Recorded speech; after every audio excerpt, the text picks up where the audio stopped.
The fluorescent lights of Morrison's Market blazed overhead with an intensity that made Cassidy Morgan's temples throb. She gripped her phone tighter, her mother's cheerful voice drilling into her ear like a persistent woodpecker.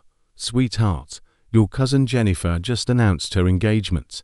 Can you believe it? She's only 23. I told Evelyn that you're just focused on your career, but you know how she gets." Cassidy felt her stomach tighten into a familiar knot. Every Christmas, the same ritual. Every family gathering, the same interrogation. At 28, she had built an impressive career as one of the youngest senior associates at Whitmore & Associates. But to her family, her empty ring finger spoke louder than any courtroom victory. "Mom, I really need to go. I'm just grabbing groceries before the drive up tomorrow." "Of course, dear. But remember, Aunt Evelyn and Aunt Patricia will both be there. They've been asking about your personal life. I just want you to be prepared for their ... concern." The word concern landed like a stone in still water, rippling through Cassidy's carefully maintained composure. She ended the call and stared blankly at her shopping cart, suddenly aware of how the holiday music seemed to mock her solitude.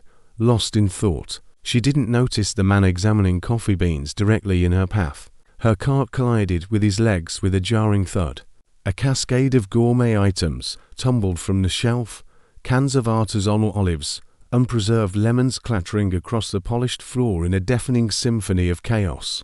"Oh no, I'm so sorry," Cassidy gasped, dropping to her knees to gather the rolling cans. A hand appeared beside hers, long fingers with impeccably groomed nails reaching for a wayward jar of capers. "No harm done," a deep voice assured her. Warm with amusement, Cassidy looked up and found herself staring into the most arresting jade green eyes she had ever seen. The man was tall, dressed in an expensive charcoal coat that spoke of wealth and sophistication. His brown hair was perfectly styled, and he smelled of cedar and winter air, an intoxicating combination that momentarily derailed her thoughts. "There's plenty of harm done," she muttered, more to herself than to him. The stress of the phone call, combined with her clumsiness, cracked her usual reserve. "This is exactly how my life is going.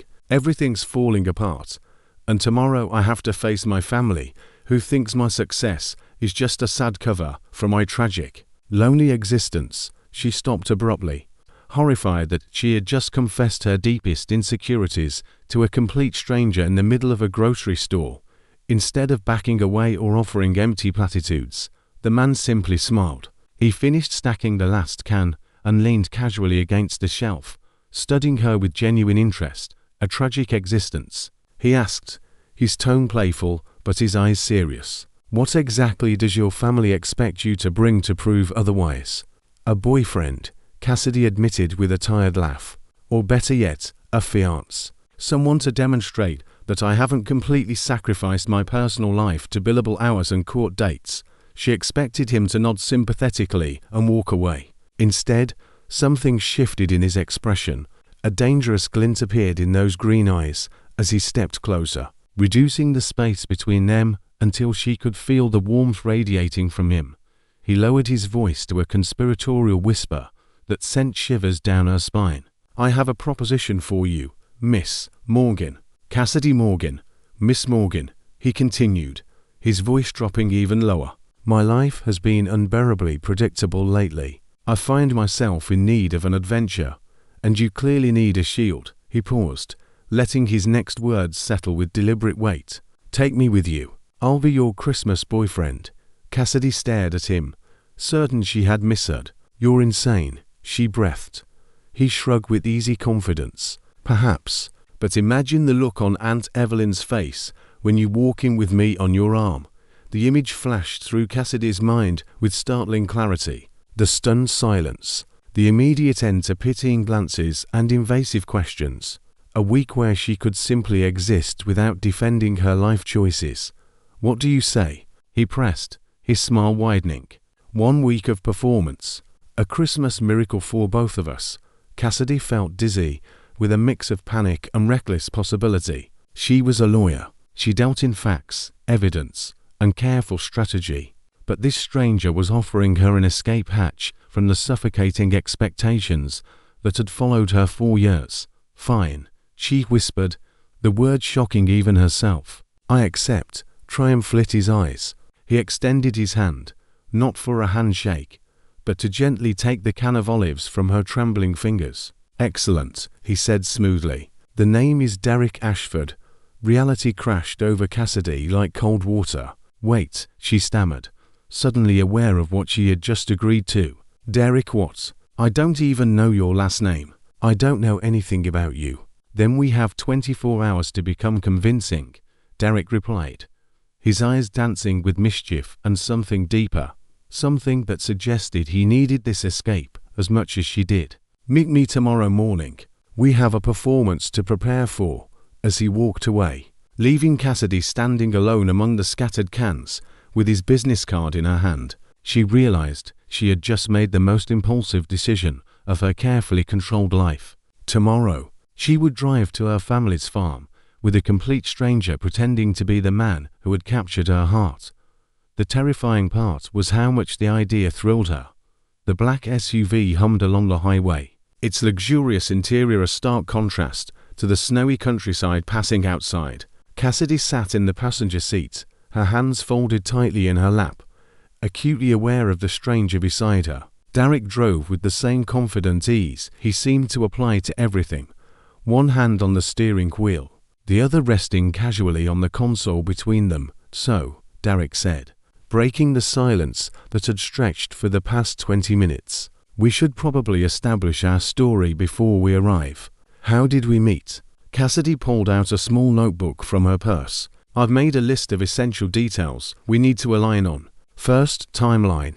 I'm thinking we've been together for 6 months. Long enough to be serious, but not so long that my family would question why they haven't heard about you. Derek glanced at the notebook and chuckled. You made a list. Of course you did. This needs to be believable, Cassidy said defensively. My Aunt Evelyn has a sixth sense for deception. We need our stories to match perfectly. Relax, Cassidy. The best lies are simple and mostly true. Derek's voice was calm, almost soothing. We met at a charity gala 6 months ago. You were there representing your firm. I was there because I donate to educational non-profits. You were the most interesting person in the room, and I made it my mission to get your number. Despite herself, Cassidy felt a small smile tug at her lips. That's actually pretty good. I've had practice, Derek said, though something in his tone suggested a story he wasn't ready to share. What do you do exactly? Cassidy asked, realizing how little she actually knew about the man she was bringing home to meet her family. I'm in technology. I sold my software company 5 years ago, and now I mostly invest in startups and manage my portfolio. His answer was smooth, practiced, revealing everything and nothing at once. So you're rich, Cassidy said bluntly.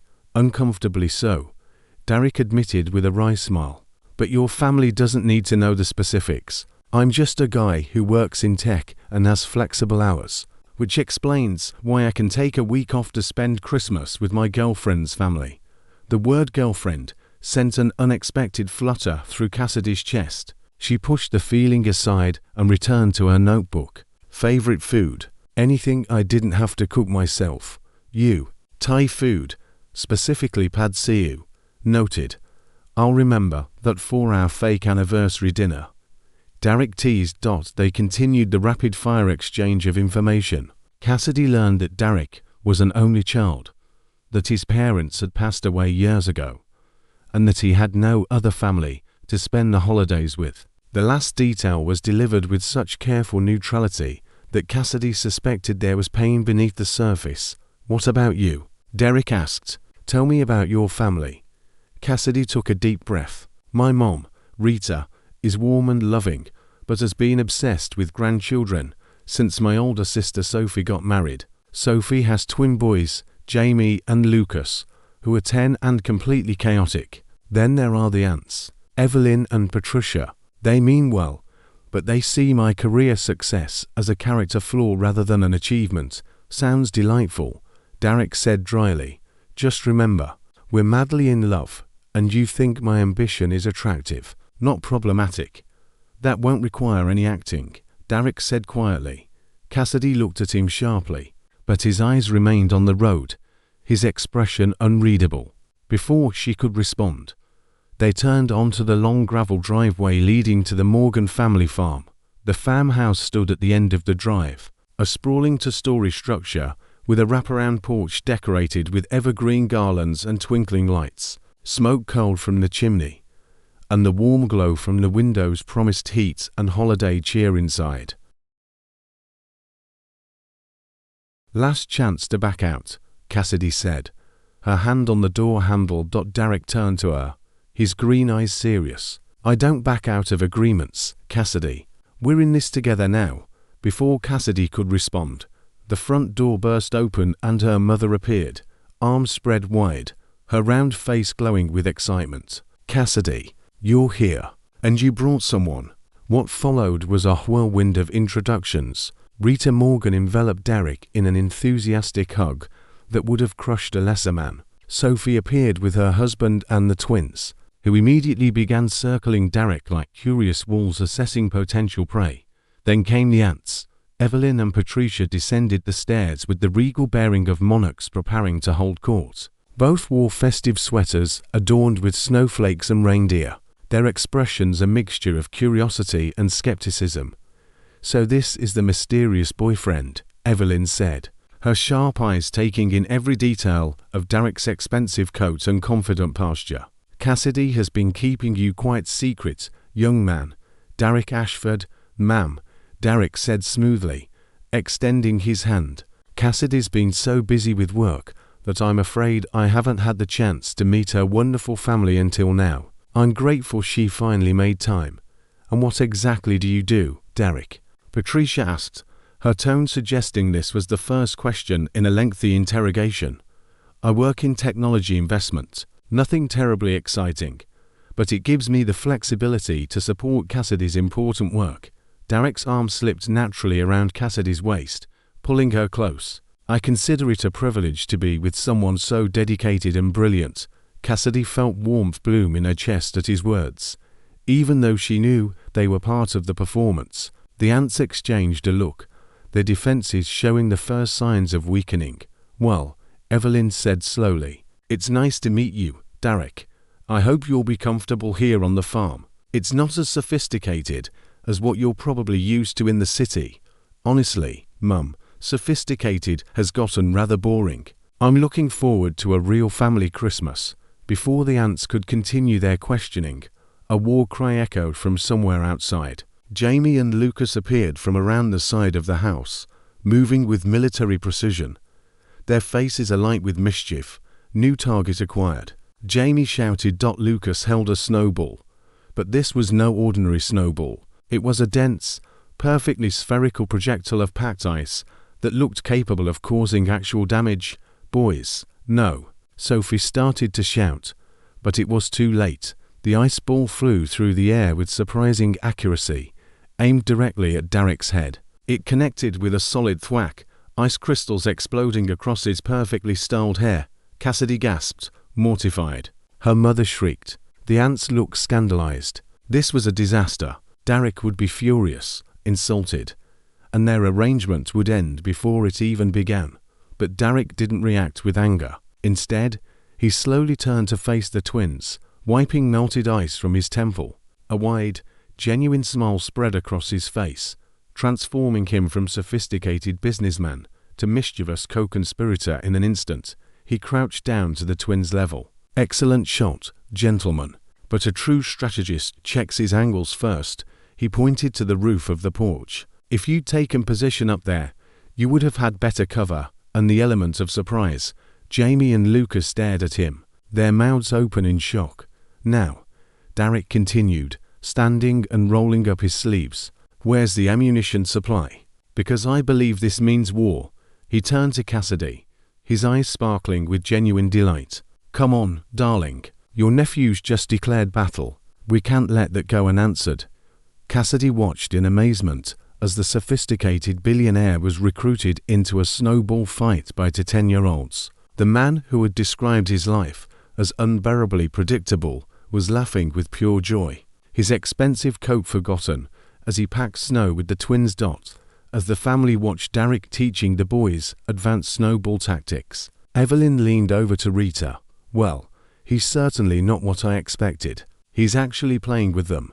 He's good for her," Patricia added, a note of approval in her voice. "Look at Cassidy. She's smiling."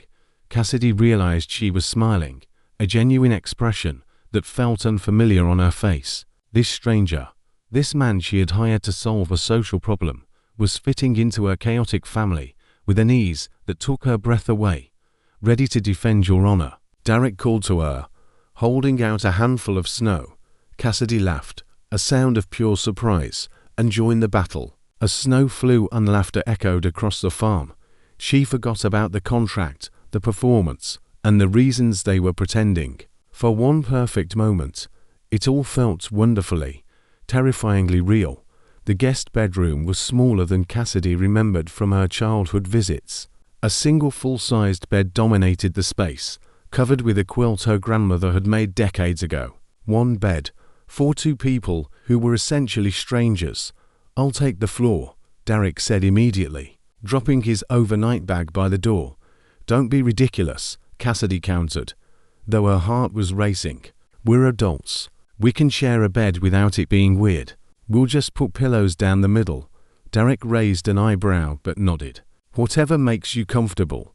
They established a careful routine. Derek used the bathroom first, emerging in simple sleep pants and a fitted shirt that revealed more of his athletic build than Cassidy was prepared for. She took her turn, changing into conservative pajamas that covered everything, as if fabric could somehow protect her from the awareness crackling between them. They built a barrier of pillows down the center of the bed, a flimsy wall that seemed laughably inadequate. They lay in the darkness, both rigid, acutely aware of every sound and movement. "Your family is wonderful," Derek said softly into the silence. "They're overwhelming," Cassidy replied. "But yes, they are.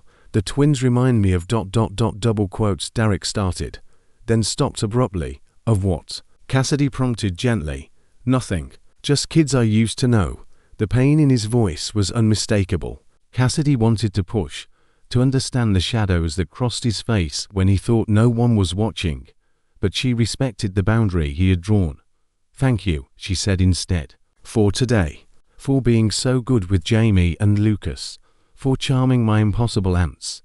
"I wasn't trying to charm anyone," Derek said, and there was honesty in his voice that surprised her. "I was having fun, real fun. I can't remember the last time I just played without thinking about anything else." They fell into silence again, but it was companionable now, less charged. Cassidy felt her eyes growing heavy, just as sleep began to claim her. She heard Derek's voice, so quiet she almost missed it. "I'm glad we collided in that grocery store, Cassidy." She smiled in the darkness. "Me too." Morning arrived with the smell of coffee and bacon drifting up from the kitchen. Cassidy woke to find the pillow barrier had collapsed during the night, and her hand was resting on Derek's chest. She could feel his heartbeat, steady and strong beneath her palm. She pulled away quickly, but not before noticing that he was awake, watching her with an unreadable expression. "Morning," he said softly. "Morning," she echoed, feeling heat rise in her cheeks. They dressed quickly and headed downstairs, where chaos reigned. Rita was attempting to organize breakfast, while the twins zoomed around the kitchen making airplane noises. Sophie was trying to mediate a dispute about whose turn it was to set the table. "Perfect timing," Rita announced, spotting Cassidy and Derek. "We're making Christmas cookies this afternoon. I hope you two will help. It's a family tradition." By afternoon, the kitchen had been transformed into a baking war zone. Flour covered every surface like fresh snow. Rita had assigned everyone tasks, but the twins had turned cookie decoration into an artistic experiment that involved more frosting on themselves than on the cookies. Derek had rolled up his sleeves and was working alongside Jamie, carefully showing the boy how to pipe frosting onto a gingerbread man. His concentration was absolute, his expensive watch now dusted with white powder. "You're really good at this," Cassidy observed, moving beside him to work on her own batch of cookies. "I used to bake," Derek admitted, "before everything got so complicated." Before Cassidy could ask what he meant, Lucas appeared with a mischievous grin, holding a handful of flour. "Don't even think about it," Cassidy warned. Lucas thought about it. The flour flew through the air, coating Cassidy's dark sweater in white powder. She gasped, sputtering, while the twins dissolved into giggles. Something snapped inside Cassidy. The controlled, professional lawyer, who never had a hair out of place, felt a wild impulse rise up. She grabbed her own handful of flour and chased after Lucas, who shrieked with delight and ran circles around the kitchen table.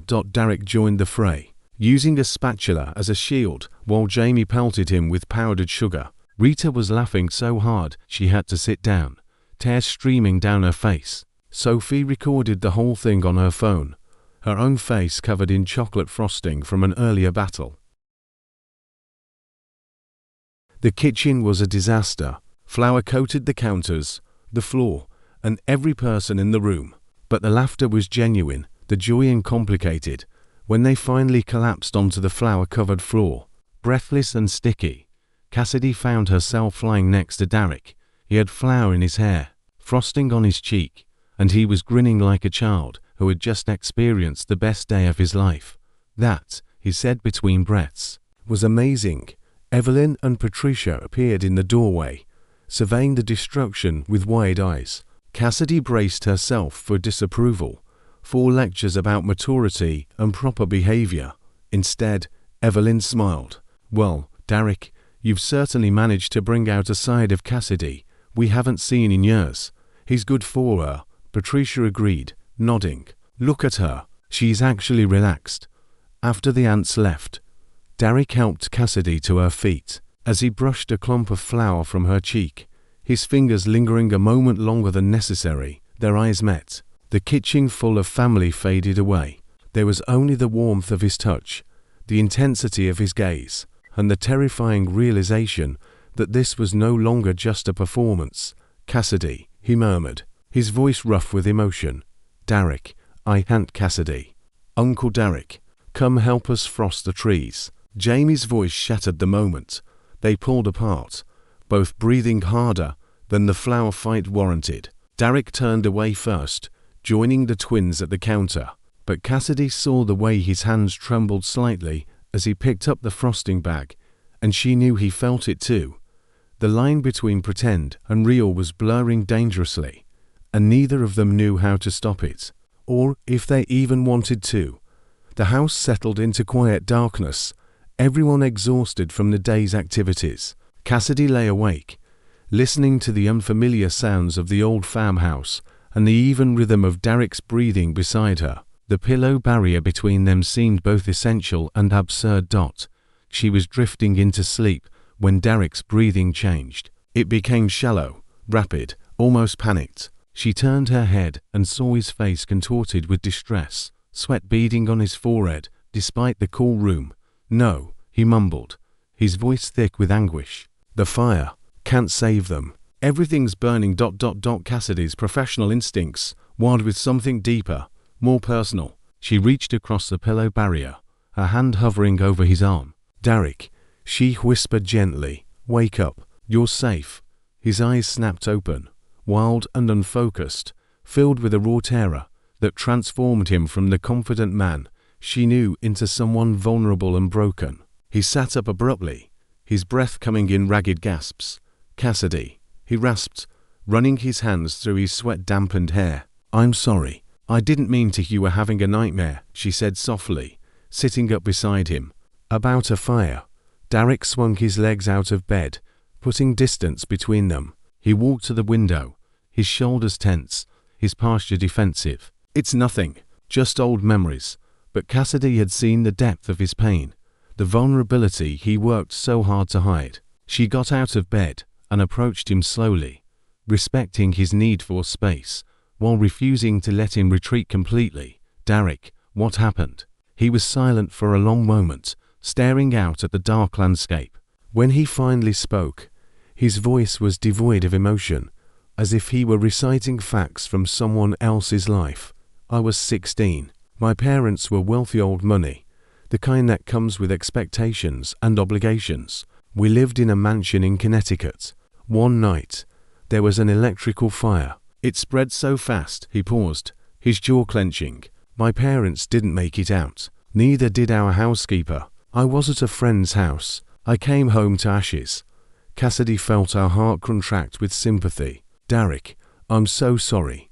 After that, I discovered the money was gone too. Bad investments, debts no one knew about. I went from having everything to having nothing in one night. His hands gripped the windowsill. I built my company from scratch, obsessed with creating security, with never being vulnerable again. Every decision I make is about control, about ensuring I'll never be blindsided by loss. He turned to face her, his eyes haunted. That's why my life is so boring, Cassidy. Boring is safe. Predictable is safe. But you, this week, you're making me feel things I swore I'd never feel again. You're making me want things I can't control. Cassidy didn't think. She didn't analyze or strategize. She simply closed the distance between them and wrapped her arms around him, holding him tightly. It wasn't romantic or seductive. It was pure comfort, one wounded soul reaching out to another. Derek froze, clearly unaccustomed to accepting vulnerability from others. Then slowly, tentatively, his arms came around her. He buried his face in her hair, inhaling the scent of her shampoo, holding her as if she were an anchor in a storm. They stood like that for a long moment, hearts beating in synchrony, sharing pain and comfort in equal measure. When they finally separated, something fundamental had shifted between them. Derek reached up, his fingers gently tracing the curve of her jaw. I shouldn't have told you that, he whispered. You're making this so much harder than it should be. Making what harder? Cassidy asked, though she knew the answer. Not falling for you. The words hung in the air between them, dangerous and intoxicating. Cassidy's breath caught in her throat. She should pull away, reinforce the boundaries of their agreement. Instead, she leaned into his touch, her eyes meeting his with equal honesty. Then maybe we should stop trying so hard, she whispered. Derek's eyes darkened with desire and conflict. His thumb brushed across her lower lip, a feather-light touch that sent electricity through her entire body. He leaned down slowly, giving her every opportunity to stop him, to step back, to remember all the reasons this was a terrible idea. Cassidy didn't move away. She rose onto her toes, closing the final distance between them.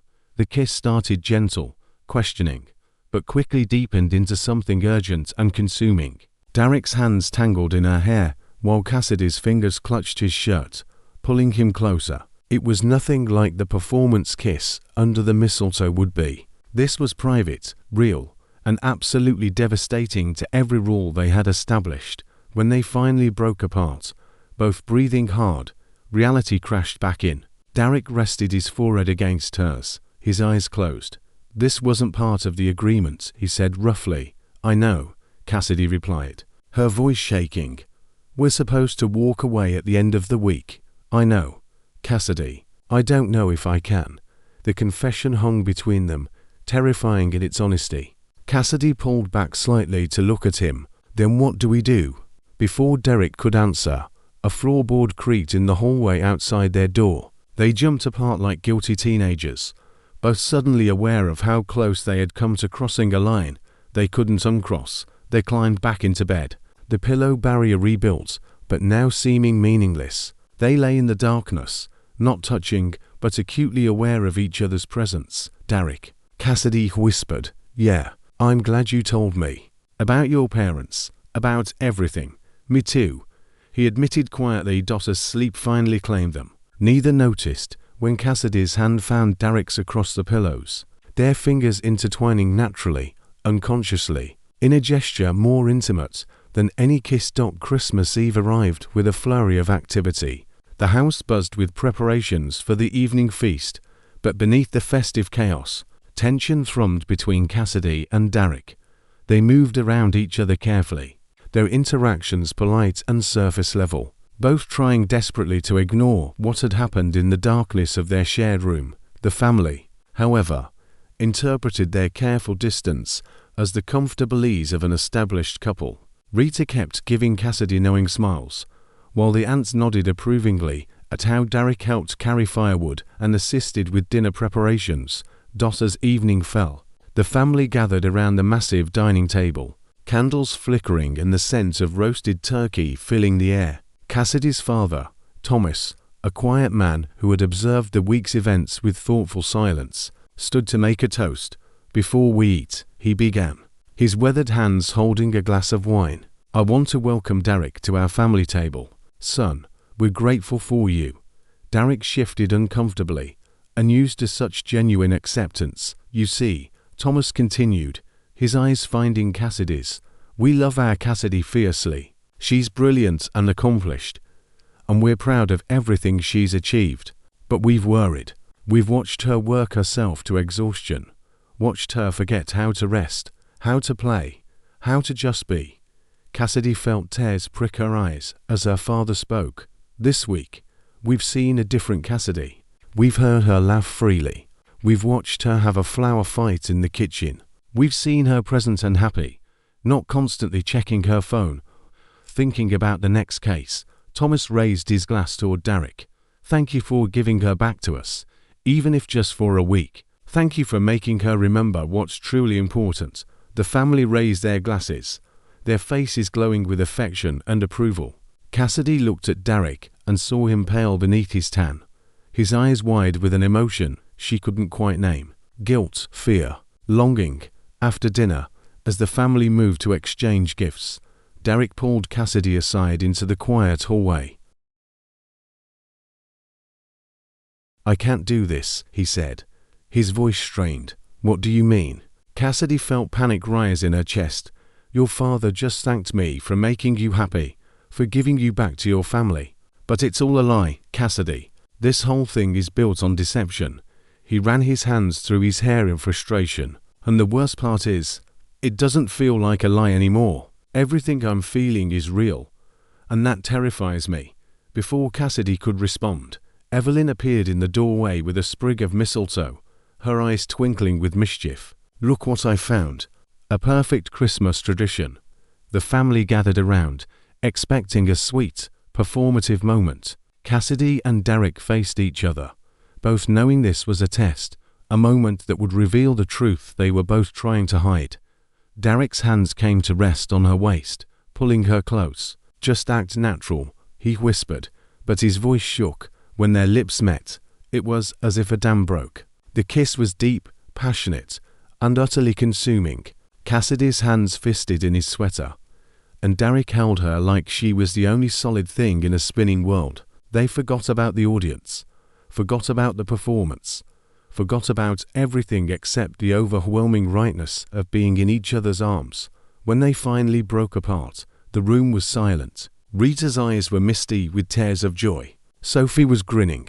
Even the twins looked impressed. Derek and Cassidy stared at each other, breathing hard, the truth written plainly on both their faces. This wasn't acting. This had never been acting. Not really. Later that night, as the family settled in for a Christmas movie, Cassidy's phone buzzed with an urgent email. She read it once, then again, her face draining of color. "What's wrong?" Derek asked quietly, noticing her distress. "Work," she said, her voice hollow. "There's been a development in the Hendrickson case. They need me to review documents immediately." She excused herself to her childhood bedroom to take a conference call, leaving Derek with the family. An hour later, she emerged looking shattered. Derek found her on the back porch, wrapped in a blanket, staring at the falling snow with unseeing eyes. "Tell me what happened," he said. Sitting beside her, the senior partner, Raymond Hendrickson, the man I've idolized for years. "He's been fabricating evidence. The case I've been working on for months is built on lies. He's been using junior associates like me as unwitting accomplices in fraud." Derek was silent, letting her process. "Everything I've worked for, Derek, my entire career is built on representing a corrupt firm. I've been so focused on winning, on billable hours, on partnership track, that I never stopped to question whether I was fighting for the right side." She turned to him, tears streaming down her face. "You said the other night that my life would be harder with you in it, but my life is already impossible. I've just been too afraid to admit it, Derek pulled her into his arms. "Then change it," he said simply. "You're the bravest person I know, Cassidy. You brought a stranger home to face your family's judgment. You can certainly walk away from a job that's killing your soul. It's not that simple." "It's exactly that simple. It's terrifying, but it's simple." They sat in silence for a long moment, Cassidy's head resting on his shoulder. "Derek, when this week ends, what happens to us?" He pulled back to look at her. "I don't know, but I know I don't want to go back to my gray, controlled life. I don't want to optimize my days and minimize risk. I want mess and flower fights and nephews who throw snowballs at my head. I want you. You don't even really know me." Cassidy protested weakly. "I know you're fierce and brilliant and scared of your own capacity for joy. I know you hum when you're concentrating. I know you draw absent patterns on your notebook during calls. I know you pretend to be fine when you're falling apart." He cupped her face in his hands. "I know that being with you makes me feel alive for the first time in 15 years. Cassidy's resolve crumbled. "I'm falling in love with you," she whispered, "and it's terrifying because I don't know how to fit you into my life." "Then don't fit me into your life," Derek said. "Build a new one. With me." The clock in the hall chimed midnight. Christmas Day had arrived, marking the official end of their agreement, but neither of them moved to acknowledge it. The contract was irrelevant now. What would a new life look like?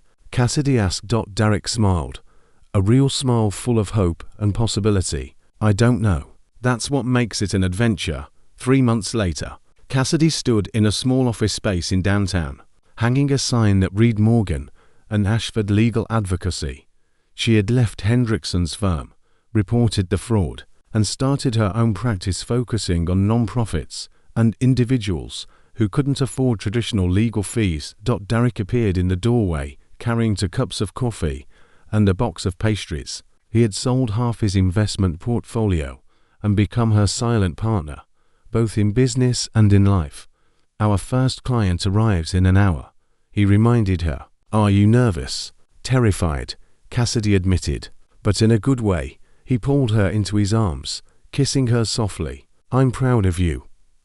She corrected. "I'm proud of us." That Christmas, they returned to the farm together, this time as a real couple with no contracts, no performances, and no end date. As they pulled into the familiar driveway, Jamie and Lucas emerged from the house, armed with snowballs. "Target acquired." They shouted in unison. Derek grinned, grabbing Cassidy's hand. "Ready for battle?" "Always," she laughed.